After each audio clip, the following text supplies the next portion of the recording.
Hi, I'm Andrew Abrahamson, although most people know me as Andrew AB. I started photography 10 years ago. I got my first DSLR 10 years ago of entry-level 400D Canon, and just spent every day with it for a year. Had no previous sort of input into sort of camera photography. I didn't think that it was something I wanted to do. I just fell into it and just realized once I started playing with the camera that I really enjoyed it, and it was something that I was actually quite good at. So at university I studied Latin American studies, completely away from photography, and it was only after I finished my studies I fell into photography.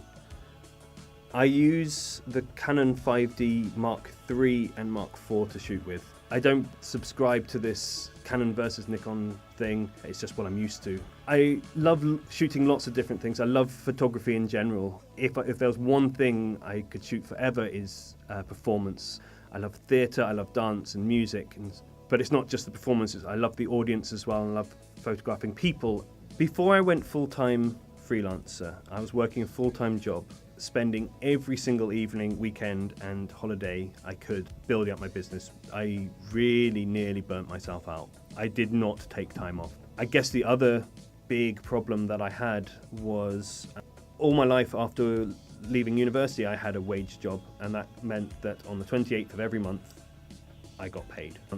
And I knew that as soon as I went full-time freelance that wouldn't happen, but I didn't know that. And so when it came to like the first month, I was like, I have no work. You can look at your diary a month on and a month away and go, I've got no work for next month. I've got one thing for next month. And it can be really scary.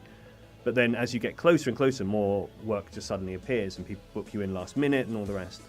I got no work in January. I think I worked one job in January. February was the same. I got nothing in February. This is 2015.